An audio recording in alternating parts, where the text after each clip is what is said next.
Coucou tout le monde, c'est Clem Coco. On se retrouve pour une nouvelle vidéo qui aura pour thème la review de l'épisode 7 de Koh Lanta, le totem maudit, le tout dernier épisode. Comme la tradition le veut, je voulais vous remercier une nouvelle fois. Je continue pour tous vos retours, tous vos commentaires, toutes vos vues. Vraiment, c'est un réel bonheur de discuter avec vous, de partager avec vous. Donc, continuez de réagir. Même si vous n'avez pas le même avis que moi, continuez à mettre des commentaires. C'est vraiment un bonheur de vous lire, vraiment. Donc, je fais ça pour ça, vraiment pour partager avec les fans de Koh Lanta. Donc, on n'hésite pas à mettre des commentaires. Également, si vous ne voulez pas louper les prochaines vidéos sur ma chaîne, n'hésitez pas à vous abonner à la chaîne de Clem Coco. Vous pouvez également déclencher la petite clochette si vous voulez avoir des notifications quand je poste une vidéo. Et vous pouvez mettre également un pouce bleu si vous aimez la vidéo, ça fait toujours plaisir. Clem Coco est toujours sur les réseaux sociaux. Je suis sur Instagram, donc j'essaye de poster assez souvent. Donc si vous avez envie de voir les péripéties de Clem Coco, on n'hésite pas à me suivre sur les réseaux sociaux. Et donc on va directement commencer la review de l'épisode 7 et on rentre dans l'épisode avec une petite musique mystérieuse cette fois, pas trop d'action, pas asiatique mais mystérieuse. Et on va directement chez les Rouges. Ils sortent du conseil, un conseil qui n'a pas été trop dur en soi émotionnellement, puisque c'est Stéphanie qui est partie, et il est vrai qu'elle n'avait pas énormément d'attache avec les candidats au rouge, mais bon quand même, ils ont l'air un petit peu à bout, mais ils sont un petit peu déterminés. J'avoue que j'étais un peu dubitatif devant ce mélange d'émotions, puisqu'on les sent vraiment au bout du rouleau, mais en même temps, ils ne veulent pas lâcher, on sent que ça les galvanise un petit peu d'être au fond du trou, donc en même temps, quand on est au fond du trou, on peut pas être plus bas, donc on peut que remonter, et c'est vrai que là, ils ont eu 3 conforts perdus, c'est vraiment pas top, et là il faut vraiment que ça change, surtout qu'on a Fouzi qui parle du conseil qui était ultra tendu. Oui, il était tendu, mais bon, j'ai connu plus tendu quand même, hein. C'est vrai qu'elle a voulu faire quelques stratégies, Stéphanie, on sent les filles un peu agacées par Maxime, c'était pas non plus le totem de l'épisode encore d'avant, où Stéphanie avait été éliminée une première fois, où vraiment il y avait eu des petites embrouilles entre par exemple Colin et Stéphanie, ou même le conseil encore d'avant avec Alexandra et Benjamin. Donc au moins c'était pas non plus ultra tendu. Fouzi, calmons-nous, je crois que tu n'as pas vécu les conseils jeunes. Et bon, il dit quand même qu'il faut trouver une solution, il veut vraiment changer les choses. Et c'est vrai que Fouzi, je trouve que c'est celui de l'équipe qui a l'air le plus déterminé, qui a un peu les pieds sur terre et qui veut vraiment avancer. On a François également, mais Fouzi semble vraiment celui qui a la tête reposée, qui réfléchit et qui a l'air vraiment déterminé pour l'aventure, alors que bon, certains garçons, par exemple Jean-Charles dans cet épisode, il va vraiment pas être ouf. Maxime, j'en parle même pas. Donc c'est vrai que Fouzi, c'est pas le moteur de l'équipe non plus, mais c'est un bon élément. C'est celui qui a l'air d'avoir la tête la plus froide en tout cas. Mais bon, on sent quand même les candidats assez motivés pour le confort, ils veulent la gagner. On a même Géraldine qui témoigne. C'est vrai que Géraldine, on va l'avoir un tout petit peu plus, pas la folie, mais un tout petit peu plus que Fantôme d'habitude. Mais voilà, on sent quand même que l'équipe veut tout donner pour le confort, parce que là, ils en ont vraiment besoin. On part chez les jeunes qui, eux aussi, sont fatigués. Malgré tous les conforts qu'ils ont enchaînés, ils sont fatigués. D'accord, j'étais un peu surpris. Alors certes, on est dans Koh Lanta et c'est compliqué malgré les peu de confort qu'ils ont, mais quand même, vous avez enchaîné les petits conforts sympas, calmons-nous. Vous avez des tables, vous avez des chaises, vous avez de quoi faire un ameublement en mode Ikea chez vous, vous avez un confort très agréable la dernière fois, en mode Chamallow Party et Deathbreaker Party. Je me dis, ça va, c'est pas non plus l'enfer des rouges. Mais quand même, ils sont fatigués. Et là, ils ont la bouteille de convocation. Et c'est vrai qu'en quelques lignes, en quelques secondes, ils devinent rapidement l'épreuve. Et donc, c'est celle des poteries qu'on avait vu dans le teaser de la semaine dernière. C'est une épreuve assez culte et que j'aime bien. Je trouve qu'il y a un peu de suspense. Moi, ça me rappelle pas mal de souvenirs, comme par exemple la victoire des jeunes avec Dorian qui avait tout fracassé, ou même les vieilles saisons avec Théoura, ou d'autres performances plutôt intéressantes. Donc, c'est vrai que c'est une épreuve que j'aime bien. En plus, des fois, il y a des gros loupés, donc c'est assez rigolo. Il y a des gens qui se font des plats ou qui sautent vite fait 2 cm. C'est un peu pitoyable. Donc, c'est vrai que c'est une épreuve assez rigolote à regarder. Et en plus, ils sont un petit peu inquiets, les jeunes, parce que malgré les conforts qu'ils enchaînent, ils n'ont pas beaucoup de riz, ils n'ont pas beaucoup de manioc. Donc, ils sont quand même déterminés pour gagner, pour enchaîner les victoires dans le confort. Et puis, on a Anne-Sophie qui relève qu'en fait, ils n'ont jamais eu le totem maudit. Et c'est vrai que j'avais pas remarqué. Merci Anne-Sophie de nous mettre cette petite notification. Et effectivement, les jeunes n'ont jamais eu le totem maudit. Donc, ils sont assez chanceux vu qu'ils gagnent tous les conforts. Et d'un autre côté, on a Bastien qui veut vraiment pas l'avoir. Donc ça, bon, c'est compréhensible, hein, et que c'est clairement important de gagner parce que non seulement ils vont pas avoir le confort et en plus ils auront le totem maudit. Donc on commence l'épreuve. C'est vrai que ça a commencé que depuis quelques minutes l'épisode et on est déjà à l'épreuve de confort. Je me dis qu'on va se taper un confort de 4 heures à peu près comme d'habitude, donc j'étais un peu pessimiste sur le confort. Mais les candidats arrivent donc et les jeunes remarquent que c'est Stéphanie qui a été éliminée, mais tout le monde en a rien à faire. Voilà, tout le monde s'en moque, même pas une petite phrase, alors que je pense qu'il y a eu des petites questions de Denis pour réagir à cette élimination, mais ça n'a pas été gardé au montage apparemment. Tout le monde s'en moque de Stéphanie. Allez, ciao. Enfin bref, donc ils arrivent à un endroit assez sympa, c'est un joli théâtre pour l'épreuve, clairement. C'est vrai que ça fait rêver, on a envie de sauter dans l'eau et de profiter à mort, mais bon, ils ne sont pas là pour ça, mais c'est vrai que c'est un très joli décor en tout cas. Et donc, Denis révèle le confort de l'épreuve, la récompense, et donc c'est une découverte de l'île, donc de l'endroit où ils sont, avec un repas qui a l'air plutôt sympathique, un buffet sur un bateau, en plus, ça ne rigole pas. Et il y aura aussi également une soirée avec de la musique, donc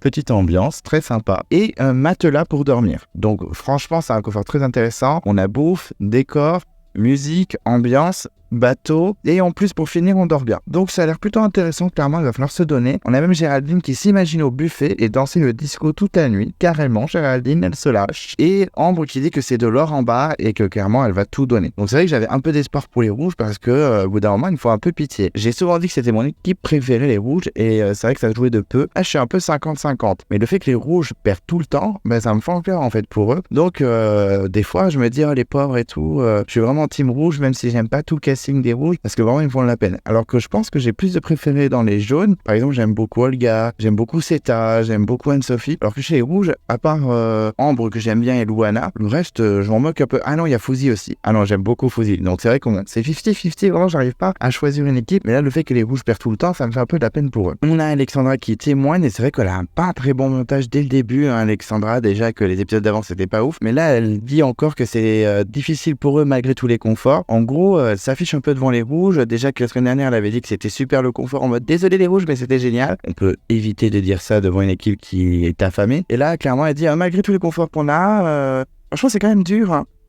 Je trouve que c'est un peu maladroit. Alors ça va, c'est pas non plus un manque de respect, mais c'est un petit peu maladroit le fait qu'ils me mettent en avant. Je dis, oula, Alexandra, elle est vraiment en danger pour le conseil si les jeunes perdent. Déjà, la semaine dernière, je m'étais un peu dit, si les jeunes perdent, ça va jouer entre Seta, Yannick et Alexandra. Et Alexandra, c'est vrai qu'elle est très menacée, donc ça partait pas bien pour elle. Déjà, je me suis dit, clairement, elle va avoir des votes contre elle, voire limite sortir. Donc c'est vrai que là, les monteurs ont donné quelques indices. Et Denis, très rapidement, annonce la malédiction. Donc moi, j'ai pas trouvé que c'était une malédiction incroyable. Il annonce qu'il y aura pas d'entraînement pour l'épreuve d'immunité. En effet, l'équipe qui gagne, en plus du confort, pourra s'entraîner pour l'épreuve d'immunité qui arrive, et l'équipe qui perd, non. Alors, je trouve que c'est ok, c'est plutôt pas mal pour ceux qui gagnent, c'est même plus un avantage pour ceux qui gagnent, je trouve, parce que quand ils vont gagner l'épreuve de confort, ils vont connaître l'épreuve d'immunité, donc c'est plutôt pas mal, et en plus pouvoir s'entraîner. Mais les perdants, en soi, ils perdent pas grand chose parce que par exemple les rouges quand ils avaient eu un désavantage sur une épreuve il y a 2-3 épisodes, ils ont quand même remporté l'épreuve, donc tout est jouable. Pour moi c'était pas non plus une malédiction infernale, je trouvais que ça passait quand même, surtout quand on a un François qui veut vraiment y échapper. C'est vrai que là ils ont enchaîné les défaites dans le confort comme je vous disais, ils veulent pas le totem maudit, et Olga trouve que c'est un gros avantage et que en plus cet entraînement c'est plutôt important pour une épreuve, donc je suis assez d'accord avec elle, mais c'est pas non plus un truc de folie, c'est vraiment plus un avantage pour l'équipe gagnante qu'un désavantage pour l'équipe perdante, je trouve. Et juste après, Denis décide d'enfoncer le couteau pour les rouges en annonçant qu'en fait tous les conforts c'est les jeunes qui ont gagné, qu'ils ont eu un sans faute et que voilà, les rouges ils ont tout perdu. Et bien ça fait plaisir, ça booste pour l'épreuve, voilà. Donc Denis ensuite annonce l'épreuve, donc ils avaient vu un peu le décor, donc ils savaient à quoi s'attendre, c'est une épreuve ultra culte, c'est un classique, et c'est donc les poteries. Et c'est vrai que comme je vous disais, c'est une épreuve que j'aime bien parce que des fois c'est assez drôle de pouvoir les louper, puis il y a de belles performances, donc la dernière en date, il me semble que c'est Dorian dans les 4 terres qui avait cassé énormément de pots dans son équipe, je crois quasiment les 3 quarts. Donc c'est vrai que c'est une épreuve assez intéressante, donc j'étais assez impatient de la voir. Ils doivent donc faire des petites stratégies pour savoir l'ordre un petit peu des candidats parce que c'est en relais, et c'est Yannick qui prend le lead dans son équipe, c'est lui qui dit ce qu'ils vont faire, donc on sent que Yannick prend son rôle de coach au sérieux, et chez les rouges c'est un peu plus en équipe, on a vraiment une discussion de chacun, bon c'est plutôt François, Ambre et Jean-Charles qui parlent, mais c'est vrai que c'est une discussion d'équipe par rapport au chez les jaunes où il y a vraiment un leader au moins sur les épreuves, qui est Yannick. Et donc l'épreuve commence, et c'est Yannick chez les jaunes et Maxime chez les rouges qui partent en premier. On sait que Maxime est bon nageur par rapport à Yannick qui est pas très bon nageur. On l'a vu dans le premier épisode au naufrage où Yannick galérait en nage, un peu comme Seta et Benjamin, mais Yannick c'était assez surprenant parce que c'est un grand sportif, mais il n'est pas nageur, il est basketteur. Et c'est vrai que bon, Maxime nage beaucoup mieux. Maxime est boosté par son équipe, en plus on apprend par la voix off de Denis qu'il s'est entraîné sur cette épreuve chez lui, donc on se dit bon ça va être facile pour lui, c'est une épreuve pour lui, mais en fait il fait un petit loupé, il la touche mais il fait un petit loupé, donc un peu déçu. Clairement en plus Maxime depuis le début de l'aventure il s'est clairement pas exprimé sur les épreuves, c'est pas de belles performances qu'il a fait, à part à la première épreuve aux élastiques où il était très performant, le reste c'était très décevant. Et Yannick arrive enfin sur le ponton, mais il fait un gros loupé également, surtout qu'il a tenté la plus haute, il était un petit peu optimiste, ses résultats il l'a pas réussi. C'est François qui prend le relais chez les rouges, qui est bien en avance par rapport à Yannick, qui n'est donc pas bon nageur, et François casse la première poterie, donc il offre son premier point, son premier bracelet à son équipe, et on sent que c'est son épreuve, surtout qu'apparemment il a fait du handball, il le dit, donc clairement c'est un truc pour lui, on sent que François il peut faire une belle performance sur cette épreuve. Bastien tente chez les jeunes, mais c'est un loupé, on a pareil pour Fouzi qui loupe, on a Colin qui enchaîne chez les jeunes, et il casse lui aussi la première poterie, donc vraiment là c'est égalité, on sent que Colin aussi c'est son truc, on sent qu'il est performant. Ambre part chez les rouges, Nicolas chez les jeunes, et Ambre casse une deuxième poterie, on se dit ah ben enfin les rouges se réveillent, belle performance de Ambre. Par contre Denis dit qu'elle fait 1m87, j'étais choqué par sa taille, je pensais pas qu'elle était aussi grande, je m'étais dit 1m75 c'est déjà pas mal, mais en fait elle fait 1m87, vraiment elle est très grande. Et du côté des jeunes, Nicolas loupe, ensuite c'est Géraldine pour les rouges, Alexandra pour les jeunes, et là Géraldine elle casse une poterie, alors là j'étais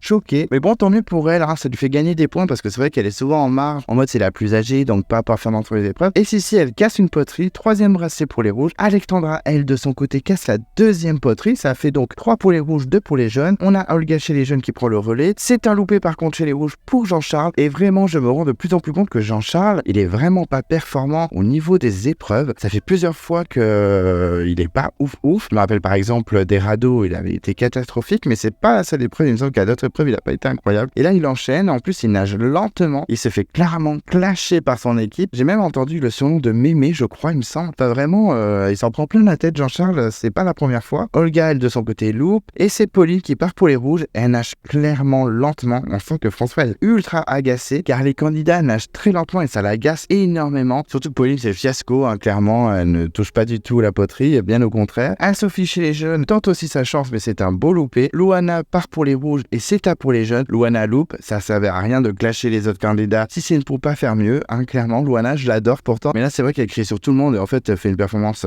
assez discutable, hein, quand même. Et c'est à loupe aussi, et c'est plutôt une catastrophe, hein. Même quand j'ai vu ça, j'ai pensé déjà au conseil, je me dis oh là là, mais c'est un conseil des jeunes, elle sort direct parce que si c'est pour faire des performances comme ça, alors que d'habitude elle est pas trop dégueulasse sur les épreuves, c'est je me rappelle par exemple de la poutre en équilibre où ils devaient passer les uns sur les autres, elle avait été assez performante. Et là bon, elle gagne pas des points, c'est vrai que c'était assez catastrophique. Maxime retente une chance, mais c'est encore un gros loupé, et c'est un peu comme Jean-Charles, hein. Vraiment Maxime, les épreuves c'est pas pour lui. Je pense qu'en plus ça le frustre énormément parce que ça a l'air d'être un gros sportif dans la vie, donc vraiment pas ouf. Et François débarque à nouveau, Yannick également chez les jeunes. François casse la 4e poterie, il est vraiment vénère et on sent que l'avantage rouge s'intensifie. Moi j'y croyais un petit peu pour les rouges à ce moment-là, j'étais assez motivé, surtout qu'en plus c'est un loupé pour Yannick, mais il est positif, il dit que rien n'est perdu, il a raison d'y croire. C'est vrai qu'on a déjà vu des fois plein d'épreuves dans Koh Lanta où l'équipe est hyper en retard et finalement elle rattrape tout et gagne l'épreuve, donc faut y croire et il aura un petit peu raison sans vous spoiler. Fouzi tente aussi de son côté, il réussit, il casse une 5e poterie pour son équipe, 5e bracelet. Là on a vraiment un grand écart, c'est 5 bracelets pour les rouges et 2 bracelets pour les jeunes. Moi clairement j'y croyais pour les rouges, pour moi c'était plié, il restait plus que 3 bracelets, même si c'était les poteries les plus hautes, j'y croyais. Bastien tente de son côté également pour les jeunes, mais loupe encore. Ambre aussi tente une 2e fois, mais c'est un loupé. Colin revient, Colin c'est un bon élément chez les jeunes pour cette épreuve, donc on sent qu'il peut réussir et il casse une 3e poterie. Vraiment c'est un bon élément, un peu comme François pour les rouges. Colin vraiment, les montages positifs continuent, donc ça peut être potentiellement un gagnant avec Nicolas, je l'ai déjà dit la semaine dernière, étant donné que je parlais beaucoup de Bastien au début, et là je l'ai un peu mis de côté parce qu'il devient un petit peu fantomatique. Pas désagréable ni mauvais montage, mais assez fantomatique. Et là Colin gagne des points au niveau du montage, donc je me dis potentiel gagnant, on ne sait pas. Et Géraldine tente aussi de son côté pour les rouges, mais il n'y a pas de doublé, pas déconner, hein, c'était déjà bien une fois, on va pas abuser non plus, mais en tout cas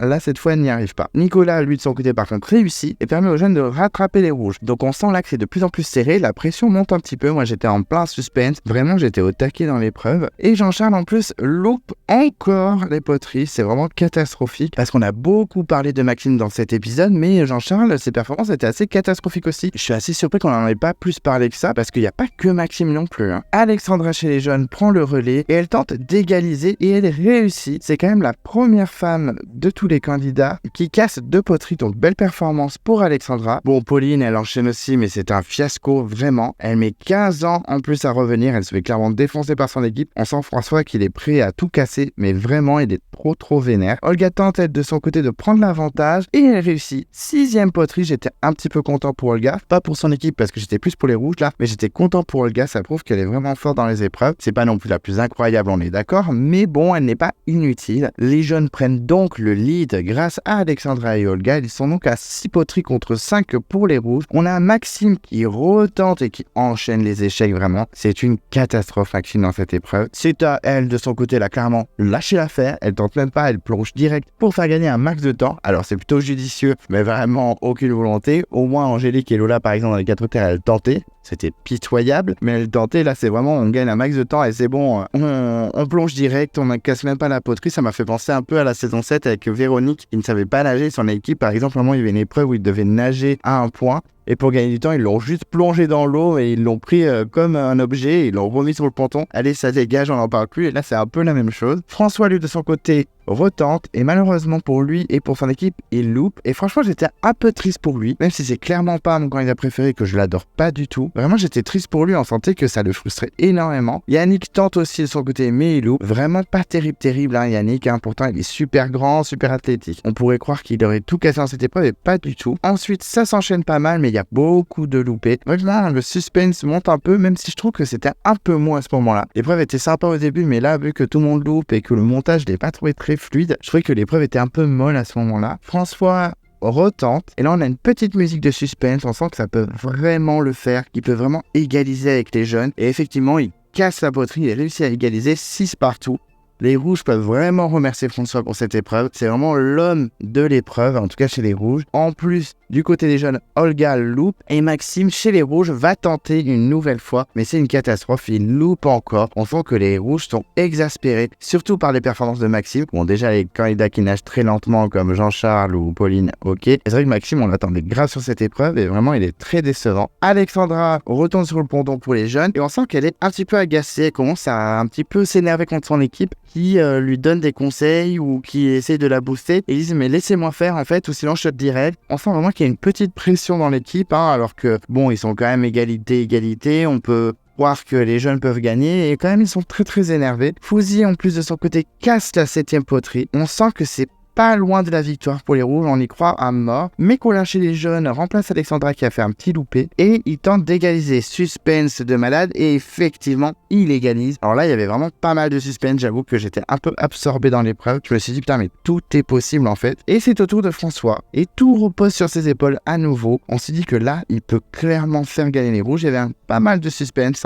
j'étais au taquet, la tension était au maximum et finalement il ne marque pas, il ne casse pas la poterie. Ça ne fonctionne pas, j'étais très triste pour les rouges. Et du coup, maintenant, chez les jeunes, Sébastien qui a la pression, mais c'est un loupé également. Surtout que Maxime retente, et c'est un échec, vraiment, pour l'enterrer jusqu'au bout. On souligne encore un échec. Son équipe le booste pourtant à max, mais ça ne fonctionne pas. Et là, Yannick va tenter. On sent que son équipe est à fond. Il le booste, il est à une poterie de la victoire. Il y a une musique de tension de malade. Je me dis, mais non, Yannick, il a tout loupé. Il est nul sur l'épreuve, c'est pas possible. Donc pour moi, je me suis dit, faux suspense. Et en fait, si. Il éclate la dernière poterie des jeunes, alors que de son côté, Fouzi chez les rouges n'arrive pas à casser sa poterie, donc clairement c'est sûr. Les jeunes remportent la victoire, les jeunes sont hystériques, ils chantent même pour Yannick, c'est la folie totale. Les jeunes remportent donc brillamment l'épreuve, il y avait pas mal de suspense, c'était un cheveu, mais ils remportent l'épreuve. François est vraiment en colère, on sent que les rouges sont à bout, c'est quand même la 4e épreuve de confort qu'ils perdent. Ça commence à faire pas mal. Et on a même un Maxime tout de suite qui se confesse devant tout le monde. Il dit, il faut vraiment que ça sorte. Voilà, je vous le dis, j'ai honte de ma performance. C'est vraiment dur à vivre pour moi, vraiment. Il se lâche et il dit vraiment que voilà, c'est sa faute et il assume toutes les responsabilités. Et là, il se confesse un peu, petit moment entre guillemets d'émotion de Maxime. Mais bon, il a été mauvais, au bout d'un moment. Et donc, on a Yannick plutôt content parce que c'est vrai que c'était très mal parti sur l'épreuve. Clairement, il faisait pas gagner son équipe. Mais il est fier d'avoir donné le dernier coup, d'avoir donné la victoire à son équipe. Alexandra, elle en rêvait de cette épreuve. Elle est fière d'être la seule femme à avoir cassé de peau. Petite fierté pour elle. Et donc, les jeunes, sans victorieux, vont profiter du confort. Surtout que Denis enterre les rouges en disant que c'était vraiment pas loin, que c'était vraiment à ça. François est dépité. Il s'en veut quand même malgré ses performances parce que clairement, c'est lui qui a marqué les 3/4 des poteries, hein, on va pas se mentir. Mais il s'en veut quand même. Il dit que voilà, c'était une épreuve pour lui. Il était seul à pouvoir casser la poterie la plus haute. Bon, déjà, plutôt sympa pour ses camarades, ça veut dire que c'est le seul qui est performant. Mais voilà, il est dégoûté quand même de pas avoir réussi, que c'est très dur à vivre pour lui. Maxime, lui, se dévoue pour récupérer le totem maudit. Il dit que c'est un peu sa faute. Il est très déçu de sa performance pour lui et pour son équipe. Voilà, il est très triste et le vit très très mal. Denis enfonce le clou en parlant du confort devant les rouges. Voilà, il y a zéro respect. Il attend même pas que les rouges s'en aillent. Louana, on sent qu'elle est vraiment à bout. Hein. Le caractère de Louana ressort. Elle a envie de tout casser. Et je trouve qu'il n'y a pas beaucoup de respect de la part de Denis. Il aurait pu attendre que les rouges s'en aillent. Je trouve ça hyper dur quand même. Et pour finir, les équipes repartent sur leur camp. On part chez les jeunes qui dansent et sont complètement hystériques de leur victoire. On sent que l'équipe est complètement reboostée. Surtout qu'on sent quand même, malgré les tensions de l'épisode d'avant, que l'équipe est plutôt unie. On sent que voilà, c'est une équipe bien soudée. Kola, lui, de son côté, est vraiment ravi. C'est vrai qu'il est toujours souriant, donc ça continue. Le super montage de Kola. Potentiel gagnant, j'insiste, hein, vraiment. Ça peut être lui ou Nicolas. Il a vraiment un très bon montage. Ils se font plein de compliments entre eux, en particulier Alexandra, qui est une bonne nageuse. Elle a su le prouver dans l'épreuve. Et là, d'un coup, on a le portrait d'Alexandra. Je me suis dit, oulala, ça y est, elle est en danger pour le conseil. Parce que je me dis qu'à chaque fois qu'il y a un portrait, ça veut dire une éventuelle élimination. C'est vrai que dans les vieilles saisons, clairement, dès qu'il y avait un portrait, elle était en danger plus.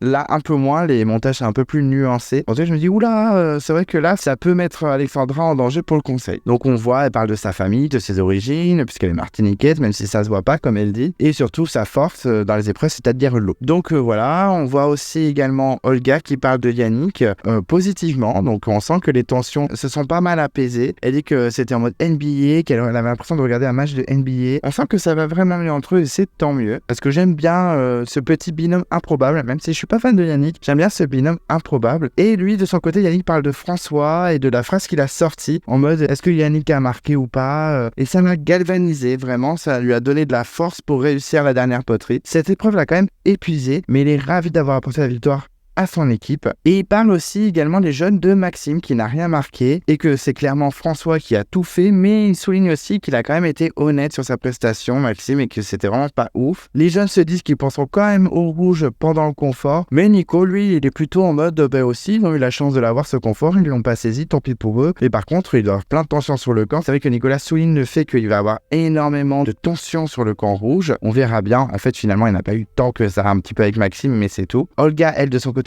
hystérique de confort, elle est ultra impatiente, surtout que le bateau arrive, il va venir chercher les candidats et en plus on découvre qu'il est sur étage carrément, c'est un yacht, c'est un bateau de croisière, comment ça se passe? Je me suis dit mais c'est original, plutôt sympa. Ensuite on va chez les rouges et c'est une nouvelle défaite. Ils sont vraiment à bout. On a Ambre qui dit clairement que ça pique et ça je peux comprendre parce que vraiment quand on enchaîne les défaites sans limite, qu'on ne mange pas, qu'on est vraiment épuisé comme ça, et que la tension commence à arriver, surtout quand on a des gros caractères dans l'équipe. Donc je peux comprendre que ça pique un peu. Maxime est vraiment déçu, il reparle de sa performance catastrophique sur l'épreuve. Il attendait cette épreuve de malade apparemment en plus, donc il le vit très mal, une grosse frustration. Ambre en plus fait une petite analyse sur Maxime, on sait que Ambre elle est pas très fan de Maxime, donc c'est la première à le clasher. Hein. Elle pense qu'il est clairement vexé et humilié, je suis assez d'accord avec elle. Hein. Je pense qu'il a vraiment été humilié sur cette épreuve, surtout qu'il enchaîne des contre-performances. Et elle dit en plus quand c'est un garçon et avec son caractère, c'est encore plus difficile à vivre. Et elle n'a pas tort, hein. C'est vrai que Maxime, on s'attendait à une machine de guerre et finalement, c'est assez catastrophique, donc il doit vraiment mal le vivre. Et effectivement, Maxime, en interview, parle vraiment de sa frustration et de ses contre-performances et qu'il le vit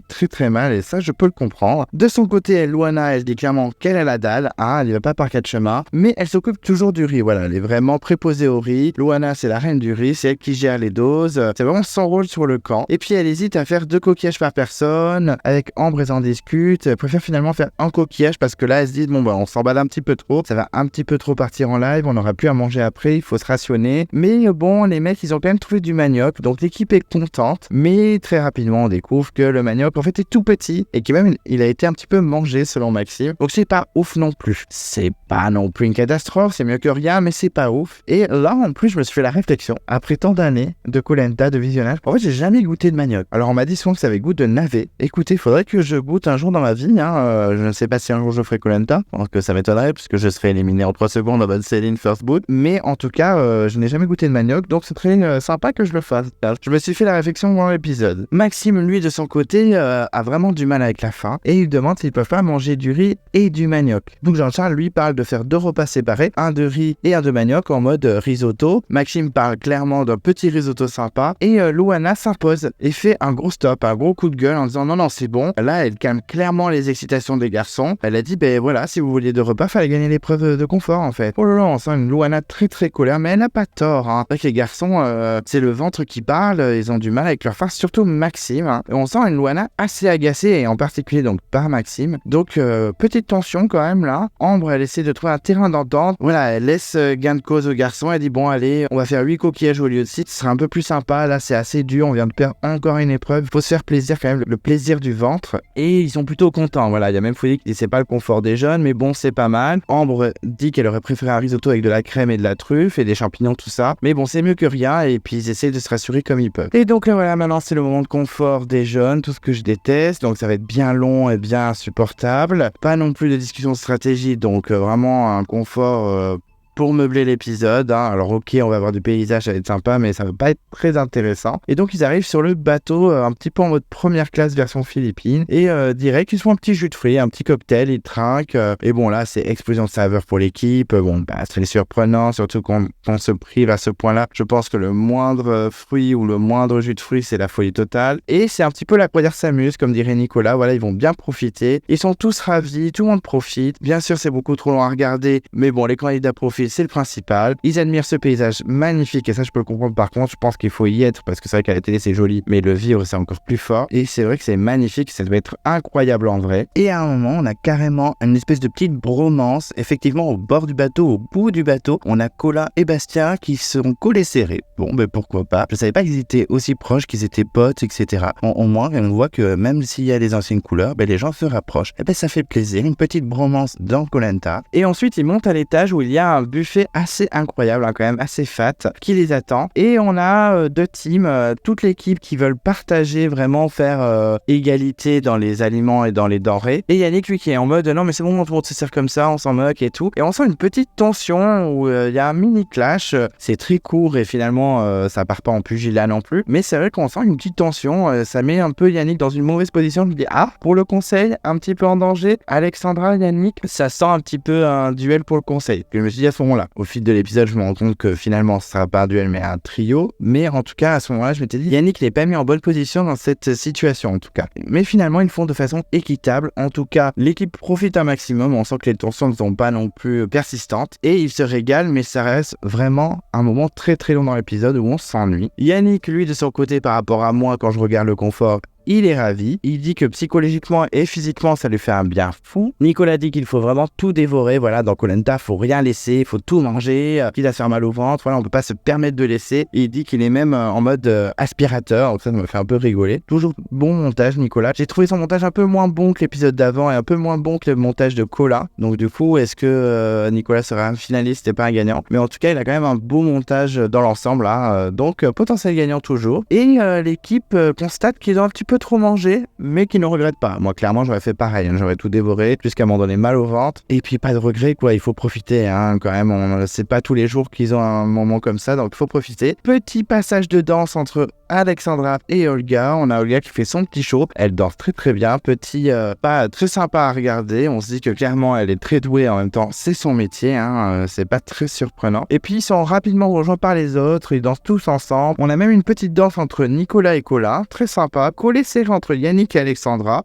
Carrément, on a une danse très étrange de Nicolas. Je ne sais pas qui lui a appris à danser. Je pense qu'il n'a jamais appris. C'est une catastrophe. Mais bon, ils se lâchent. Ils se font plaisir. Musique caliente et sensuelle. On sent quand même une équipe assez assez unis, malgré les tensions qu'il y a eu dans l'épisode d'avant. Et puis d'un coup, Colin est au plus mal car il a trop mangé et il nous rote carrément à la gueule aussi. J'ai dit ah d'accord, mais ça fait plaisir Colin. Bon, c'est pas non plus un montage catastrophique, au contraire c'est plutôt rigolo que de chose, mais bon je dis carrément. Et puis tout le monde se couche, tout le monde se jette sur les matelas. Et là vraiment on sent que Olga et Alexandra elles sont ultra unies, elles se tiennent carrément la main pour dormir. On sent que du coup le fait que ce soit un petit peu mis en avant comme ça, c'est un peu dangereux de montrer ces alliances aussi fortes. Déjà que Stéphanie les avait vues et avait essayé de les casser. On sent que l'équipe peut se dire, mais Stéphanie n'avait pas si tort que ça. Est-ce qu'on casserait pas le trio bleu qui est un peu trop proche? Le lendemain, chez les Rouges, eux, ils n'ont pas eu une nuit trop ouf. Clairement, ils ont pris cher. Ils pensent clairement au confort des jeunes. Ils se font un peu du mal. On a Jean-Charles qui d'un coup réclame un risotto aux filles et les filles le calment direct. En mode, non, en fait. Là, c'est non. François, lui, il est en train de bouillir. Il pense clairement aux jeunes. Il se fait trop du mal, le pauvre. Ça m'a fait de la peine. Il m'a fait de la peine un peu, François, dans cet épisode-là. Mais Pauline constate, ainsi que les autres rouges, mais là, c'est Pauline qui témoigne, que clairement, les jeunes ne vivent pas le même Koh-Lanta qu'eux. Que c'est un peu le Koh-Lanta jet-setter. Et eux, c'est Koh-Lanta vraiment en mode survivor. Clairement, c'est pas la même aventure. Et on retourne rapidement voir les jeunes qui arrivent à l'entraînement pour l'épreuve d'immunité. Et c'est vrai que dès qu'ils arrivent sur le sable et qu'ils voient le matériel posé, on comprend directement l'épreuve. Et donc j'avais raison par rapport au teaser de la semaine dernière, c'est bien l'élastique géant. Alors c'est une catapulte, je sais pas pourquoi je dis l'élastique géant, mais c'est bien la catapulte pour viser des petites statuettes. On l'avait déjà eu dans la légende, bon on l'a eu sur plein de Koh-Lanta, c'est un peu un classique, mais la dernière saison où on l'a eu, c'était la légende. D'ailleurs, c'était après le conseil surprise où Candice avait été éliminée et que mon cœur s'est brisé. Pauvre petite Candice que j'adore. Mais donc voilà, c'est un bon classique, on connaît cette épreuve, donc il s'entraîne. Et c'est vrai qu'au début, c'est vraiment pas ouf. Et finalement, Bastien a une petite méthode, il se démerde plutôt bien. Et donc, il aide toute son équipe, il explique un petit peu la façon dont il tire. Et du coup, vraiment, on sent qu'ils sont performants. En tout cas, peut-être qu'on a que les passages où ils marquent, mais on sent que chaque membre de l'équipe est plutôt performant. Beaucoup de réussite, donc on se dit bon ça va être plié pour eux, ils vont sûrement gagner l'épreuve assez facilement. Et chez les rouges, ça traîne dans la jungle, voilà, afin de trouver un maximum à manger. C'est vrai que là ils sont clairement à bout, ils ont plus beaucoup de riz, ils ont trouvé vite fait un bout de manioc tout pourri, donc c'est vraiment compliqué. Et Fouzi lui trouve un crabe de terre, entre guillemets, parce que je sais pas vraiment si c'est un crabe de terre, mais il le trouve par terre et au départ il le croit mort, il se fait carrément passer par Fouzi. Mais ça va pas monsieur le crabe, on passe par Fouzi, c'est un de mes favoris, ça va pas, tu vas le blesser, il va devoir quitter l'aventure. Stéphanie va devoir revenir, elle va tirer des boules, elle va se faire éliminer derrière. Non, monsieur le crabe, on se calme. Et finalement, en fait, il était donc vivant puisqu'il se fait passer. Et il dit, ça m'a fait un peu rigoler, bon, peut-être parce que c'est Fouzi et que je l'aime bien. Il dit, j'ai envie de le manger vivant, de le manger faim. Vraiment, Fouzi, je l'aime bien ce candidat. Non seulement il est déterminé, mais il est un peu rigolo. Et là, par la suite, François tombe sur un essaim d'abeilles. Moi, clairement, je vois ça, je m'évanouis, je fais une syncope parce que clairement, tout ce qui est guêpes, abeilles, etc., qui piquent, c'est non. En fait, je déteste ça. Donc à sa place, j'aurais fait une syncope. Mais il dit, il y a certainement à manger, mais je vais pas me risquer. Bah, tu m'étonnes en fait. C'est pour avoir toute la famille des abeilles sur le visage. Non, merci. Donc, clairement, il touchera pas aux abeilles. Et puis, tant mieux. Les garçons, eux, par contre, trouvent du manioc et il est énorme. On a même une petite blague de Géraldine qui se lâche carrément. Après la soirée disco, elle dit carrément, mais là, on dit que c'est pas la taille qui compte, mais finalement, allez, carrément, Géraldine, elle se lâche, elle fait des allusions. Allez. Bon, c'est plutôt rigolo, mais je m'attendais pas à ça de Géraldine. Les filles de leur côté sont ravies, mais très rapidement, la tension s'installe sur le camp entre Louana et Maxime pour la ration en fait. C'est vrai que comme c'est Maxime qui l'a trouvé, il veut tout manger maintenant. Et pour lui c'était un peu une blague, sauf que les filles elles sont tellement à cran, elles en peuvent tellement plus de Maxime, elles l'ont pas pris à la rigolade du tout. Vu que c'est la 1000e fois qu'il le dit, je pense que vraiment ça les fait pas rire du tout. Pauline et Louana trouvent son attitude vraiment pas top. Et vraiment Maxime il disait non mais c'était juste pour mettre un peu de tension, c'était pour rigoler. Et elles l'ont pris au taquet, au pied de la lettre. Et en fait c'est vrai que ça lui met une balle dans le pied, ça le perd. Maxime est de plus en plus énervant pour les filles. Elles le trouvent même chiant, ce sont leurs termes. Elles le trouvent chiant et lourd. Elles sont vraiment agacées par son comportement. Mais c'est pas très surprenant. Ça fait 2-3 épisodes qu'il agace Maxime. Déjà à cause de ses performances sur les épreuves, mais aussi son attitude sur le camp. Et les filles en ont ras-le-bol. Mais je peux comprendre, même s'il a l'air pas si méchant que ça, Maxime. Il a pas l'air d'avoir un mauvais fond. Mais clairement, je peux comprendre qu'il agace. Il avait déjà agacé Fouzi également la semaine dernière. On a l'impression qu'en plus, il parle que de ça, que de la bouffe. Alors, bien sûr, c'est le montage qui fait ça. On a vraiment vraiment un condensé de toute une journée, mais honnêtement, c'est vrai que, en tout cas,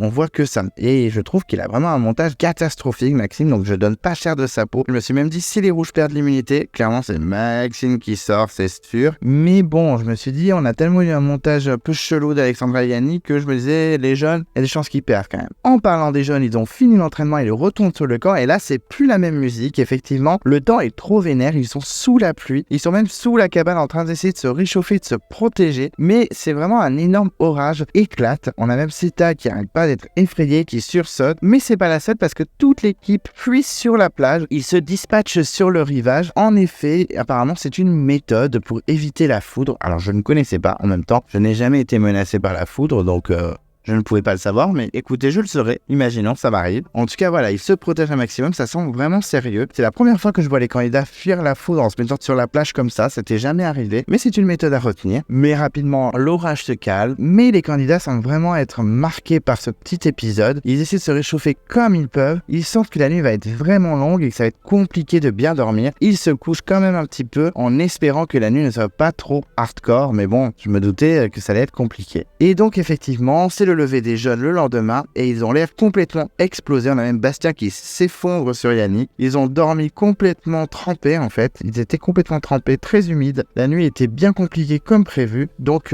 pas de surprise au niveau de cette nuit catastrophique chez les jeunes. Ensuite, nous avons la convocation à l'épreuve d'immunité. Donc les jeunes savent très bien l'épreuve que c'est, donc il n'y a pas de grosse surprise. Mais on a Nicolas qui est assez positif, optimiste et déterminé et qui dit c'est bon, on va plier l'épreuve en 10 minutes, voilà, on va tout casser, on n'en parle plus. Et c'est vrai qu'à ce moment-là, même si j'aime bien certains jeunes, j'avais envie qu'ils perdent parce qu'ils étaient trop confiants, ça m'énervait. Voilà, ça les calmerait un petit peu, ça leur ferait pas de mal. Surtout que Yannick, de son côté, est toujours inquiet parce qu'il a 2 bracelets. Et je vous avoue que si Yannick sort, je ne serais pas très triste. C'est pas mon candidat le plus détesté, c'est Alexandra. Et encore, détester, c'est un grand mot parce qu'il y a personne que je déteste cette saison. Alexandra m'agace un peu, mais c'est pas non plus un enfer à vivre. Mais je me dis, voilà, si Yannick peut sortir avec ses 2 bracelets, ça fait plaisir. Et c'est vrai que lui, de son côté, est un peu stressé. Et je trouve même qu'on n'en parle pas assez de ces 2 colliers. C'est pas assez évoqué dans le montage. Donc finalement, je me suis remis sur Alexandra en mode, c'est quand même plus Alexandra qui est menacée si les jeunes perdent. Ensuite, arrive à l'épreuve d'immunité. Les rouges, eux, découvrent l'épreuve. C'est vrai qu'ils n'ont pas pu s'entraîner puisqu'ils ont eu le totem maudit, vraiment une malédiction vraiment trop vilaine, alors que bon, c'est pas non plus ouf. Alors que les jeunes, eux, connaissaient très bien l'épreuve, ils se sont entraînés, ils ont pu prendre de l'avance sur les rouges, donc clairement on se dit que les jeunes peuvent remporter l'épreuve assez facilement. Mais Fouzi, lui, il est positif, il veut faire table rase des défaites, il croit que voilà, c'est pas parce qu'ils ont l'avantage qu'ils peuvent pas réussir l'épreuve, s'ils sont bien concentrés, qu'ils comprennent la méthode, ils peuvent être aussi très efficaces. Surtout qu'il faut se rappeler, comme je disais tout à l'heure, que à une épreuve, ils avaient eu un désavantage et ils avaient quand même gagné l'épreuve. Donc ça ne veut rien dire, ils peuvent très bien remporter l'épreuve. Maxime, lui, veut faire beaucoup mieux que l'épreuve de confort et surtout qu'il dit voilà, on peut s'adapter très vite, en tout cas il faut absolument qu'on s'adapte le plus rapidement possible. Donc l'épreuve, on la connaît, il faut donc viser 8 statuettes avec la catapulte géante, mais juste avant il y a une première étape où il faut aller chercher les 80 projectiles dans la mer. On découvre aussi que la statuette, la cible la plus loin est à 26 mètres, voilà, la difficulté est quand même bien présente dans l'épreuve. Donc l'épreuve commence, les 2 équipes foncent vers la mer récupérer le filet rempli des projectiles. C'est vrai que Colin est clairement en avance sur tout le monde et il fonce en tête. C'est vraiment une petite gazelle, le Colin. Et c'est vrai que les équipes sont plutôt à égalité et on se dit que c'est pas non plus une étape assez incroyable. Moi j'ai trouvé que cette étape était clairement inutile. Useless, elle ne servait clairement à rien parce que bon, déjà les équipes étaient à égalité, il n'y avait pas une avance incroyable, ça n'a pas fait avancer l'épreuve et surtout que c'était pas si dur que ça. Il fallait avancer dans quelques mètres dans l'eau, récupérer le filet, le porter en mode tous ensemble et on n'en parle plus. Je me suis dit ah ouais, pas non plus une étape essentielle à l'épreuve, en tout cas ça n'a rien changé au déroulé de l'épreuve. Et donc ils arrivent devant ces 8 statuettes à faire tomber, c'est François qui commence et c'est un loupé, voilà, ça dégage. Colin c'est pareil, un broussier loupe et puis d'un coup les jeunes prennent l'avantage parce que Bastien marque un point. Pauline tente aussi, c'est pas assez fort, c'est vraiment pas top. On a François qui s'énerve déjà sur son équipe en mode allez les filles là, faut tirer plus fort, on tire même pas 2 mètres, c'est nul. Donc on sent un François déjà agacé, même si bon ça peut booster son équipe, mais je le sens très énervé. Yannick loupe, Jean-Charles loupe, Jean-Charles vraiment c'est pas terrible sur les épreuves. Olga loupe aussi, Louana aussi, Alexandra aussi. On a un enchaînement de loupés avec des jeunes qui ont un petit point, une petite statuette de leur côté. Maxime continue ses loupés, surtout qu'il y a une petite musique de suspense en mode est-ce qu'il va réussir? En fait non, voilà, toujours la déception Maxime, désolé. Seta marque un 2e point. elle tape une deuxième statuette. Elle prouve, Seta, que malgré sa performance sur l'épreuve de confort, d'accord, mais elle est plutôt utile dans les épreuves. Elle n'est pas en tout cas un boulet. Enfin, j'ai trouvé qu'elle montre encore une fois que Seta, elle n'est pas si pourrie que ça. Donc j'étais vraiment content pour elle. Ça va peut-être lui donner un peu de confiance. Et on sent quand même que l'entraînement a été plus utile et que les jeunes sont un peu plus efficaces. Jean-Charles loupe encore, Colin aussi, Louana, on sent que ça a été un peu dur quand même cette épreuve pour les candidats. Et puis les rouges commencent à se rapprocher des statuettes. On sent qu'ils commencent à avoir la petite technique. Ça y est, ça commence un petit peu à venir. Mais c'est juste qu'il manque un petit peu de puissance. Donc il faut vraiment qu'ils se concentrent. Surtout que Maxime reloupe, Bastien aussi, Géraldine également. Et puis François tire et touche enfin une cible. Ça y est, enfin c'est parti pour les rouges. Pauline enchaîne et marque un deuxième point. Et j'étais un peu content pour elle, même si je m'en moque un peu de Pauline. Mais je me suis dit, voilà, enfin Pauline montre que elle peut faire des choses et qu'elle n'est pas inutile. C'est bien pour elle. Et c'est vrai qu'après on enchaîne encore les loupés. C'est vraiment un enchaînement de loupés. Maxime ne se rattrape toujours pas de son confort. C'est toujours pitoyable. Et on a même Pauline qui conseille Géraldine à un moment. On se dit, ça y est, Pauline, elle prend confiance en elle, elle conseille les autres candidats. Et c'est une réussite parce que Géraldine marque le 3e point pour les rouges. Donc vraiment, félicitations à Pauline et Géraldine, qui sont quand même les outsiders dans les épreuves. Et là, elle prouve que, non, mais même sur des épreuves, elles peuvent être efficaces et utiles. Donc tant mieux pour elles. Et du coup, les rouges prennent l'avantage. Je me dis, j'espère bien pour les rouges, enfin une victoire. Ambre confirme l'avantage avec une 4e statuette, vraiment 4-2. Je me dis, ça y est, c'est cool, les rouges peuvent vraiment gagner. Bastien, finalement, n'est pas si ouf sur l'épreuve en plus. Chez les jeunes, c'est pas vraiment terrible, alors que c'est lui qui a conseillé tout le monde à l'entraînement. Pauline tire à nouveau, elle nous fait un beau loupé, ça part dans tous les sens. Je lui dis, oui, carrément, elle, ça va en diagonale. Ciao, bisous, le projectile. Les rouges se conseillent de plus en plus et ça marche pour Louana qui marque un 5e point avec la 5e statuette. Vraiment, bravo Louana. Malgré le manque d'entraînement, ils sont plutôt déterminés et assez efficaces. Anne-Sophie chez les jeunes marque un 3e point. Elle tape une 3e statuette, donc bravo à elle. Fouzi creuse l'écart chez les rouges et touche une 6e cible. Donc ça fait 6-3, j'y croyais à mort. Je sais que je suis très 50-50 dans les équipes, quelle est ma préférée, je ne sais pas, mais là, les rouges ont tellement perdu que j'espérais un petit peu qu'ils gagnent enfin une épreuve. Surtout que les jeunes sont vraiment pas ouf, ils sont moins efficaces, alors que l'entraînement, normalement, ça aurait dû les aider, mais pas du tout. Est-ce que les rouges vont enfin avoir une victoire? Moi, j'y croyais à mort. Surtout que François marque un 7e point en touchant une 7e cible. En plus, c'est la statuette la plus loin à 26 mètres, donc vraiment bravo François, il a été ultra efficace dans cet épisode. Le suspense est un peu là quand même, il y a moins de suspense que sur l'épreuve des poteries, mais il y a un peu de suspense. Moi, j'étais vraiment à fond. Surtout que, Maxime continue d'être décevant chez les rouges. Alexandra tente de rattraper en marquant la 4e cible. Ça veut dire qu'ils sont à 4 contre 7. Tout est jouable. On sait jamais si les rouges enchaînent les défaites. Donc, c'est de nouveau une balle de match pour François, comme sur les poteries. Il faut vraiment qu'il réussisse. Là, tout est sur ses épaules. Et finalement, elle est réussie. Et ça y est, les rouges gagnent enfin une épreuve. Ils ont l'immunité. Donc, c'est vraiment super top pour les rouges. Je pense que ça va les rebooster. Ça va leur faire du bien. Je vous avoue que j'étais super content pour eux. Même s'il y a des gens que j'aime bien chez les jeunes et qu'en plus ma petite Seta était en danger, clairement. Mais j'étais content pour les rouges, tant mieux pour eux. Au moins, ils ne sont pas un désavantage à la réunification et ils pourront peut-être surprendre. Donc, je suis vraiment content pour eux. En plus, je me dis qu'à chaque fois qu'ils ont un désavantage sur une épreuve, ils gagnent. Je me dis que ça les galvanise, donc tant mieux pour eux. Les jeunes sont tout penauds. Ils pensent qu'ils sont trop concentrés sur les statuettes qui étaient hyper loin. Je sais pas si c'est vraiment une excuse comme ça, mais en tout cas, voilà, c'est ce qu'ils se disent. Ok. En tout cas, ils le prennent pas trop mal. On les sent pas trop non plus au bout de leur vie. François qui a eu 3 cibles sur les 8, ce qui est plutôt pas mal, est content d'avoir fait gagner son équipe. Il dit qu'il se rattrape sur l'épreuve de poterie, alors que sur l'épreuve de poterie, ça a été le plus performant, donc se rattraper.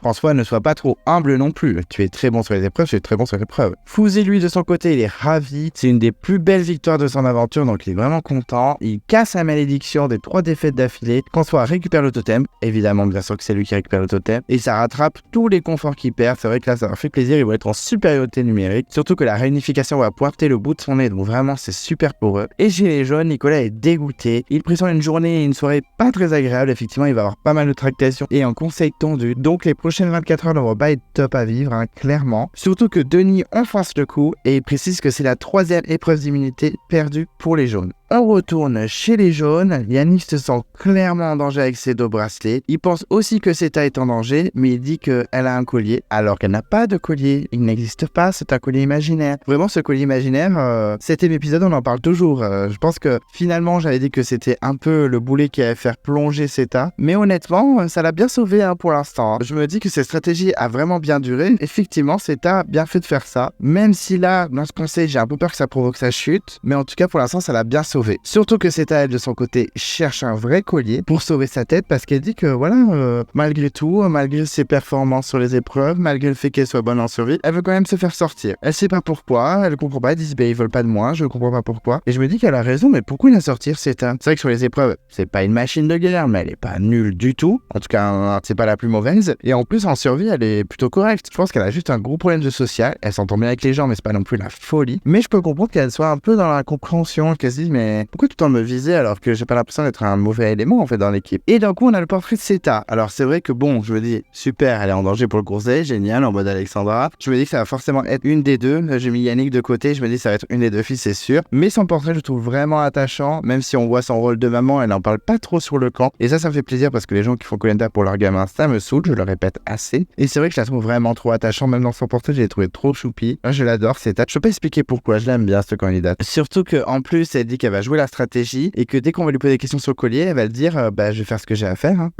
Clairement, Seta, ça peut vraiment être une phrase efficace, ce qui va permettre aux candidats peut-être de dispatcher leur vote, ça va peut-être la sauver. Bon coup de Seta, je pense que ça peut peut-être la sauver, ça va être très juste, mais on sait jamais. Surtout que les discussions stratégiques sur le camp, elles vont de bon train, clairement. Nicolas, lui, veut clairement voter Alexandra. Bon, j'ai trouvé ça complètement con qu'il les dise devant Olga et Cola. Je me suis dit, mais t'es stupide ou quoi? Parce qu'ils vont le répéter à Alexandra. Il dit que Seta a sûrement un collier, que s'il veut tout Seta et que Seta sur son collier, c'est Yannick qui va sortir. Et il se dit, si Yannick sort, il a quand même 2 bracelets à donner, donc calmons-nous. Donc c'est vraiment une belle réflexion stratégique. J'ai juste trouvé ça débile de la part de Nicolas d'en parler devant les ex-bleus, parce qu'ils vont tout répéter à Alexandra, clairement. Et en plus, il se dit, il préfère voter Alexandra parce que ça peut quand même casser le trio bleu. Ah dis donc, on savait pas.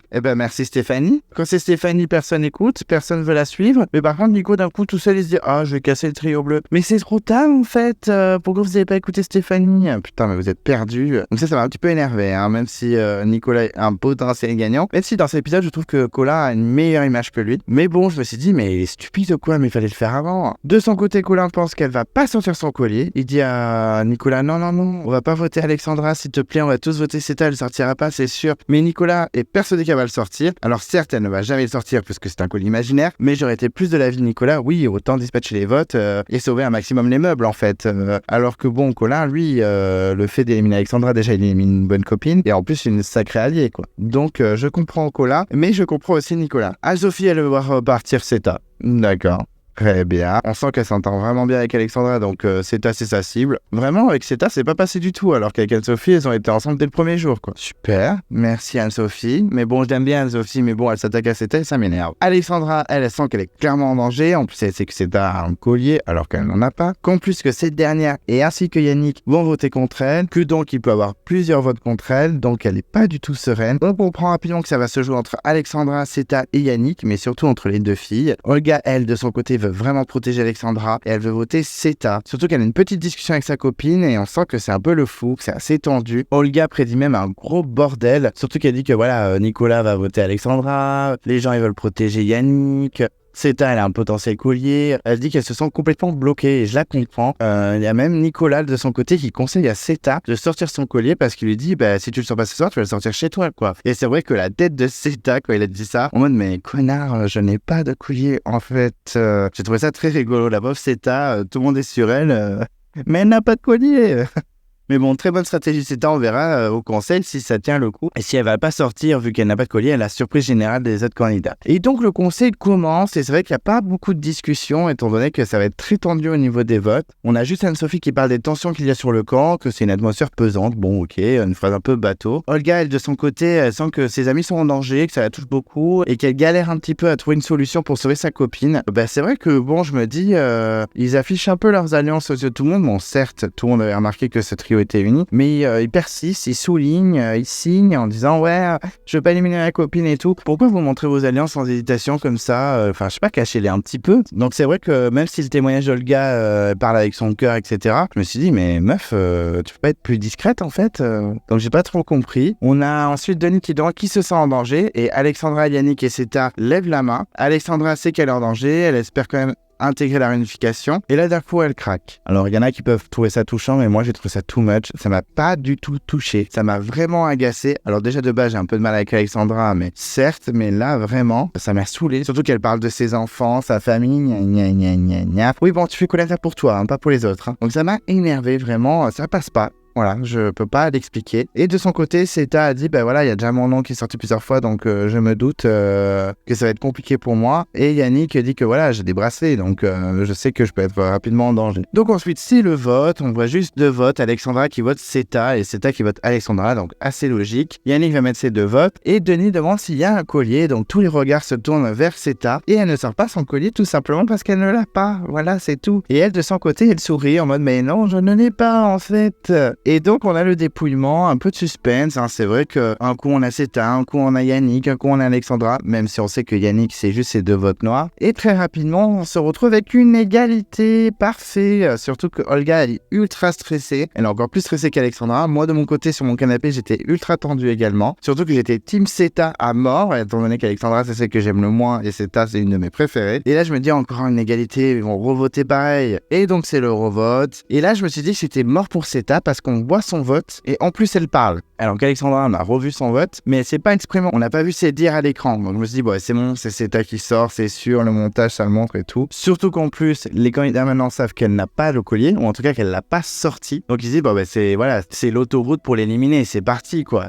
Et finalement, on a un deuxième dépouillement et on se retrouve avec une nouvelle égalité, 4 votes partout. Donc là, moi, dans ma tête, c'est pression au maximum. J'étais en mode, mais non, ça va être les boules, je suis dégoûté et tout. Donc, boule noire, boule blanche. C'est la 2e fois dans la saison qu'on a le tirage au sort à un conseil. Ça avait été Benjamin et Stéphanie qui l'avaient tiré il y a 2-3 conseils. Et c'était Stéphanie qui s'en était bien sortie. Pour une fois, elle n'avait pas sorti la boule noire, pour une fois. Et donc, est-ce que Alexandra va avoir le même sort que son ennemi Benjamin? C'est ce qu'on va voir tout de suite. La pression est à son comble.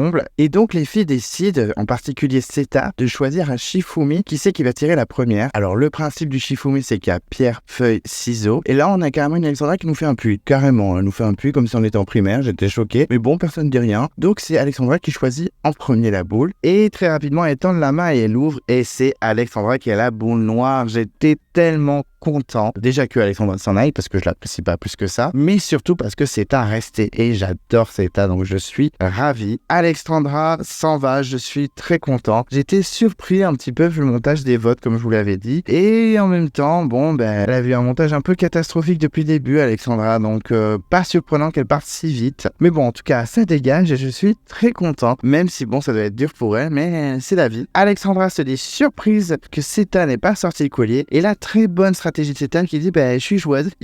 Et Alexandra lui dit, t'as bien fait d'être joueuse, mais en fait, elle n'a pas de collier. Il me tarde trop de voir les candidats quand ils vont découvrir qu'elle n'a pas de collier, elle en a jamais eu. Donc vraiment bonne joueuse, c'est ça. Mais Alexandra n'a pas de larmes. J'étais surpris, déjà que juste avant les votes, elle pleurait, je me dis là, elle va s'effondrer. Mais non, pas plus que ça. On sent que Olga est vachement plus touchée qu'elle.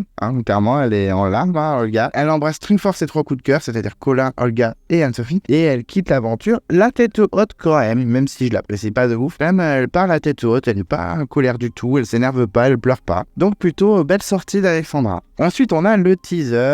La réunification, c'est la semaine prochaine. Donc, je suis assez impatient parce que j'adore les épisodes de réunification avec les ambassadeurs, les surprises. En plus, il va y avoir le conseil avec peut-être Yannick, ses 2 colliers, les colliers de François et de Nicolas. Je me dis, ça va être plutôt sympa. Il va y avoir des petites surprises au conseil. On a une épreuve où on sent que c'est le suivi de la corde avec un espèce de petite raie en bois. C'était Marc qui avait gagné cette épreuve dans Johor, il me semble. Et donc, on a l'impression qu'on a un peu cette épreuve. En plus, il y aura des étapes aquatiques. Donc, ça va être plutôt sympa. On apprend également pour les ambassadeurs que c'est les équipes adverses qui choisissent l'ambassadeur de l'équipe d'en face. Je sais pas si c'est clair ma phrase, mais en gros, les jeunes choisissent l'ambassadeur rouge et les rouges choisissent l'ambassadeur jaune. Donc j'aime bien quand ça se passe comme ça. C'est pas tout le temps comme ça dans les saisons. Dans la légende, ça avait été comme ça. Dans Johor, ça avait été comme ça. Donc j'espère que ça va être sympa au niveau des choix. On sent qu'il y a déjà pas mal d'hésitations. Il y en a qui parlent de Nicolas. Clairement, ne faites pas ça, s'il vous plaît. Parce que Nicolas, je pense qu'il va pas lâcher son équipe. Il peut avoir des surprises. Honnêtement, ça va être très sympa. Je pense que les cartes vont être redistribuées. Il y a des grosses chances que les verts se réunissent et fassent bulldozer au niveau des votes. Je serais un peu dégoûté parce qu'il n'y a pas que les candidats que j'aime chez les Verts, mais il y a des chances quand même. Mais dans cet épisode, je sais pas s'il sera coupé en deux, si on aura ambassadeur et conseil ou si on aura que ambassadeur. Mais en tout cas, je prédis une sortie de Yannick. Alors aux ambassadeurs ou au conseil, je ne sais pas, mais en tout cas, je sens que Yannick peut sortir au prochain épisode et c'est pour ça que j'insiste sur mon nid mystère des anciens candidats éliminés pour ce plan de Yannick qui dit cette fois c'est 0 cadeau avec Mathéo derrière. Oui, je ressors Mathéo du grenier, mais oui, j'y crois encore à cette île mystère, donc pour moi Yannick devrait sortir dans le prochain épisode. On verra bien, ce sera la surprise, ça se trouve mon île mystère n'existe pas du tout et je me trompe complètement, mais j'y crois un petit peu, mais voilà, j'y crois un petit peu. On croise les doigts, en tout cas il me tarde grave la semaine prochaine. Ensuite, interview de l'éliminé, on sent qu'Alexandra est très déçue, elle voulait prouver à sa famille qu'elle irait jusqu'au bout, elle est déçue pour eux, mais Alexandra, tu as fait Koh Lanta pour toi, pas pour ta famille. C'est vraiment relou. Elle dit quand même qu'elle est déçue pour elle avec un petit sourire, voilà.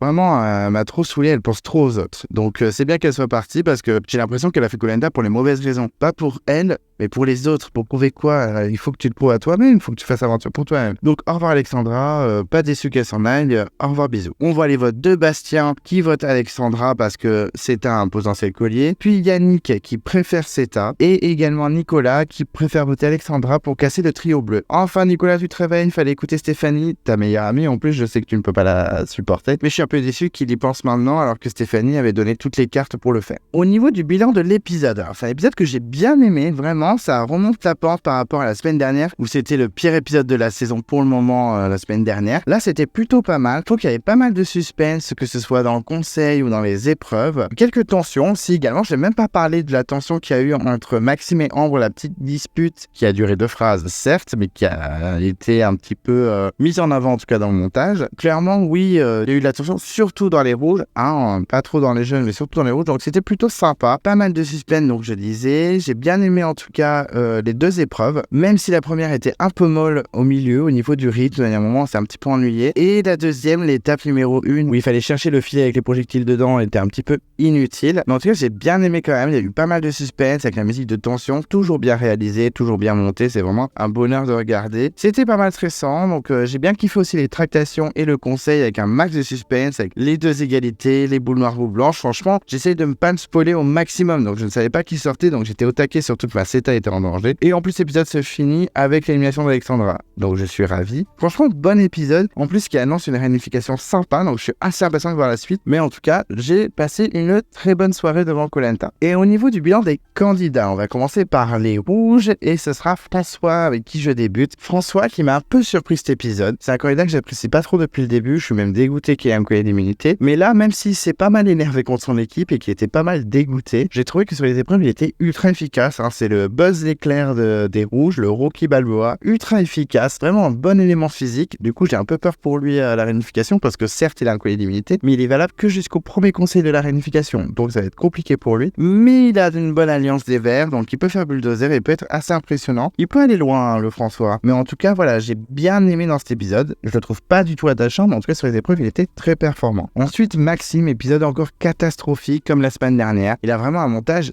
dégueulasse, donc clairement ce n'est pas le gagnant, je pense qu'il va vite sortir, peut-être au épisode prochain si c'est pas Yannick qui sort, en tout cas vraiment pas terrible, désagréable sur le camp, il contrôle pas sa fin, nul sur les épreuves, désolé de le dire mais c'est vrai, très décevant, il agace tout le monde, donc je pense qu'il va vite sortir. En tout cas moi je le trouve plus du tout sympathique alors qu'il m'avait un peu surpris en début de saison, je l'avais trouvé plutôt sympa, là il me saoule et j'espère le voir sortir assez rapidement. Ensuite Fouzi, un de mes favoris avec Olga et Seta d'ailleurs, je l'adore, je le trouve ultra choupi, ultra sympa, ultra souriant malgré les défaites et les échecs, toujours motivé, il a toujours envie de se rebooster, il a jamais l'affaire, il est vraiment bon candidat, en plus il commence à être un petit peu rigolo à la caméra, donc plutôt sympa, un de mes favoris, vraiment si ce n'est le favori de la saison, mais il y a un petit duel avec Olga, j'avoue. Ensuite Jean-Charles qui me déçoit de plus en plus, donc non seulement il est un peu fantomatique par rapport à avant, et en plus il est vraiment nul sur les épreuves, il commence à être un peu désagréable sur le camp, avoir tout le temps faim, on fait un risotto, on fait ci, on fait ça. Non mais tu te transformes en Maxime ou comment ça se passe? Donc un peu déçu par Jean-Charles, je le trouve pas si incroyable, surtout que j'avais prédit que ce serait un des favoris du public par rapport à son portrait, mais en fait pas du tout. J'ai même vu sur le compte de popularité sur Instagram qu'il était même dans les derniers, dans les candidats les plus aimés du public. Donc vraiment pas ouf. Un peu déçu, j'attends de voir, et en plus je pense qu'il commence à agacer ses camarades parce que non seulement il est pas très performant, mais en plus il a pas un social incroyable non plus. Ensuite, Ambre, que je trouve vraiment déterminée avec un caractère bien trempé. Je l'aime bien quand même, je l'aime moins bien qu'avant. Il y a une belle période où elle s'était révélée et là elle commence à être un peu négative. Elle n'a pas un très bon montage, je trouve, depuis 2 épisodes. C'est assez négatif, je pense qu'elle va aller loin quand même. Mais Luana a quand même un meilleur montage, même si Luana est très vénère aussi. Mais en tout cas, on sent qu'elle est déterminée. Elle est quand même performante sur les épreuves, je pense qu'en individuel elle va bien donner. Mais je l'aime bien quand même, j'aime bien les filles qui ont du caractère, donc j'aime pas trop les fantômes. Donc je l'aime bien, mais je trouve que son montage est moins positif qu'avant, en tout cas. Ensuite, Luana, c'est vraiment une candidate que j'apprécie aussi. Je trouve qu'on la voit beaucoup moins qu'avant, là, à part avoir géré le riz et s'être énervé ce Maxime, on n'a pas vu grand-chose. Mais en tout cas, je pense qu'en individuel, elle peut donner, surtout qu'elle est dans l'Alliance verte, donc l'Alliance majoritaire. Je sais pas si les verts vont se réunir, mais il y a des chances. En tout cas, je trouve que c'est une belle candidate et je pense qu'elle va surprendre en individuel. Ensuite, Géraldine, qu'on a un peu plus vu que l'épisode d'avant, elle a un peu enlevé sa cape de fantôme, ça y est, on l'a un peu plus vu, on l'a vu vite fait parler sur le camp, et c'est vrai que sur les épreuves, voilà, elle a cassé une poterie, elle a réussi à faire tomber une statuette par rapport à certains candidats qui n'ont pas réussi du tout, comme Jean-Charles ou Maxime. Donc elle est pas si mauvaise que ça, un peu trop transparente quand même, on verra l'individuel si elle se révèle un peu, mais en tout cas voilà, pas de négatif, mais pas non plus de gros positifs pour Géraldine. Et ensuite, Pauline, qu'on voit surtout en interview, pas plus que ça ailleurs, sur la survie c'est zéro, en social à part se greffer au binôme Luana-Ambre, rien de ouf. Stratégie, elle n'a pas besoin d'en faire. Et en épreuve, c'était un peu mieux sur les statuettes. Elle a fait tomber une statuette, elle a même conseillé Géraldine. Mais bon, sur les poteries, c'était catastrophique. Donc, ouais, pas foufou, hein, Pauline. J'ai jamais trop apprécié. Trop transparente, manque de charisme. Et puis, pas performante. Donc, honnêtement, j'en ai un peu rien à faire de Pauline. Elle me dérange pas, mais honnêtement, elle s'en va demain, il n'y a aucun souci. Et ensuite, les jeunes, donc Nicolas, que je dis potentiel gagnant, mais finalement, il passe en seconde position derrière Colin à la course à la victoire. Clairement, je trouve que c'était un moins bon épisode pour lui que la semaine dernière. Même s'il n'a pas un montage trop négatif, je l'ai trouvé moins positif que d'habitude. On l'a vu un petit peu clasher les rouges, voilà, moins ouf qu'à l'épisode d'avant. Mais c'est pas non plus une catastrophe, c'est quand même un bon élément. Je pense qu'il va aller plutôt loin. Je pense qu'il va s'allier rapidement à ses anciens verts. Je pense que les liens qu'il a construits avec eux en début d'aventure sont assez forts. Donc je m'inquiète vraiment pas pour lui, surtout qu'il a récolté l'immunité. Certes, c'est jusqu'au premier conseil de la réunification, mais quand même, je le sens clairement bien positionné. On verra s'il ira si loin que ça, mais en tout cas, je le vois bien en finale. Ensuite, Colin, que j'imagine comme nouveau potentiel gagnant de l'aventure. C'est vrai que je suis passé par Bastien, ensuite Nicolas. Mais Colin a toujours été en deuxième position et là, il prend un peu le lead. Toujours un montage ultra positif, tout le temps souriant, performant sur les épreuves, bon social. La stratégie, bon, c'est pas foufou parce qu'il a perdu sa copine Alexandra. Mais en tout cas, je sens qu'il peut aller très loin. Par contre, moi, ce que j'en pense, c'est un peu comme Nicolas, complètement surcoté. Je le trouve pas du tout intéressant. Je sais qu'ils sont beaucoup appréciés, surtout Colin. Je crois qu'il est en tête même sur le compte code de popularité sur Instagram. Mais honnêtement, moi, il m'intéresse pas du tout. Pas d'intérêt, moi, pour l'instant. Je trouve qu'il manque un peu de charisme. Il est plutôt sympathique, hein. Il est pas gênant. S'il gagne l'aventure, voilà, je veux pas tout casser non plus. Mais pas très intéressant pour moi. Ensuite, il y a Nick que je trouve de moins en moins insupportable. Clairement, ça va beaucoup mieux. Je l'ai pas trouvé trop désagréable, même si c'est un petit peu énervé sur le bateau, parce qu'il a envie de tout manger. Mais je trouve que voilà, il s'énerve pas, il fait pas son malin, il sent qu'il est en danger, donc il est plutôt calme. En plus, il est pote avec Maceta, donc je suis plutôt content. Ça va mieux avec Olga, j'ai l'impression qu'ils sont un peu plus sympathiques entre eux. En tout cas, voilà, il m'a pas non plus agacé, j'ai aucune affection pour lui. S'il sort demain, je serais pas forcément très triste, je suis même un petit peu content. Mais en tout cas, je suis moins énervé par lui. Donc à voir, mais je ne prédis pas un long avenir, hein, par contre, dans l'aventure pour lui. Je pense qu'il peut potentiellement sortir dans le prochain épisode. Et s'il ne sort pas dans l'épisode de la réunification, ce sera au prochain. Parce que malgré tout, je pense qu'il impressionne. Même s'il n'est pas performant dans tous les domaines sportifs, il est quand même plutôt assez vénère. Donc on verra bien, mais prédit pas un avenir très très ensoleillé pour lui. Ensuite, Bastien, qu'on a un peu plus vu que dans l'épisode d'avant, un peu plus, mais pas non plus foufou. On l'a vu quelques interviews et on l'a vu entraîner les autres candidats sur la catapulte, même si ça n'a pas aidé puisqu'ils ont perdu l'épreuve. Mais bon, quand même, bon montage, hein. Je pense qu'il peut être un potentiel finaliste, il peut aller loin. Moi, honnêtement, il m'agace pas du tout, mais il m'intéresse pas non plus. Le problème de Bastien, c'est qu'il est zéro en stratégie, il comprend pas tout. Et c'est vrai que ça peut le perdre. Donc on verra bien ce que ça donne. Mais en tout cas, voilà, moi, pas grand intérêt, mais je le préfère par exemple à un Colin ou à un Nicolas. Ensuite, Anne-Sophie, qui se fait vraiment discrète, je trouve, encore pire que Luana. Pourtant, c'est une candidate que je pense assez intéressante. Donc j'espère qu'on va la voir un peu plus en individuel à la réunification. Pour l'instant, je la sens pas du tout en danger, parce qu'à mon avis, elle a un bon social, stratégiquement, au début, elle était plutôt pas mal. Donc, je pense qu'elle peut clairement faire de petites prouesses. On verra bien si elle va créer la surprise. Mais en tout cas, je l'aime bien. C'est dommage qu'on la voit si peu. À voir par la suite. Ensuite, Olga, qu'on a énormément vu dans cet épisode. Je trouve pas mal d'interviews, même de discussions sur le camp. Elle a performé un petit peu parce qu'elle a cassé des poteries. Elle a fait tomber une statuette. Enfin bon, elle était quand même assez efficace. Donc, bon épisode pour Olga. J'espère qu'elle ira loin. Bon, là, ils sont de moins en moins de bleus. Donc, ça va être compliqué. Hein. Après, j'ai dit que Colin est un potentiel gagnant alors qu'il est bleu. Donc, tout peut arriver. Mais en tout cas, Olga, j'aime vraiment beaucoup. Je sais pas pourquoi elle a autant de haters. Bon, il y a eu l'histoire avec Yannick, racisme et tout ça. Mais en tout cas, je l'aime vraiment beaucoup. Je la trouve ultra attachante. Même si elle était copine avec Alexandra que je ne supporte pas, ça me dérange pas. Tant pis, hein, j'accepte. Mais je l'aime beaucoup. Donc, j'espère qu'elle ira loin, la petite Olga. Je crois en elle. Ensuite, Seta. Alors, Seta, je peux pas l'expliquer. Je la trouve ultra attachante.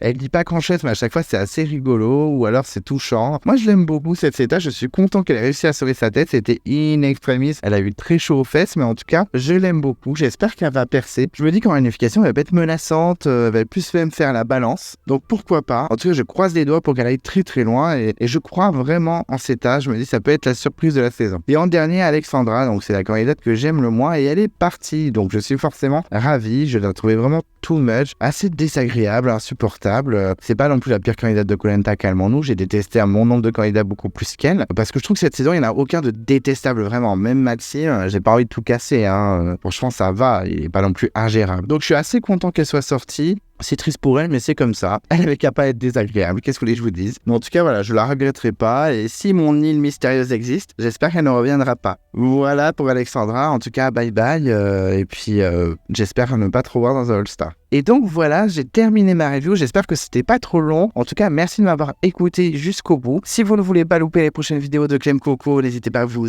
abonner à ma chaîne et à déclencher la cloche de notification si vous voulez une petite notification quand je poste une vidéo. On met un pouce bleu quand on aime la vidéo, ça fait toujours plaisir. Je suis toujours sur Instagram, donc on n'hésite pas à suivre Clem Coco sur les réseaux sociaux. Et d'ici là, je vous dis à très vite et je vous embrasse.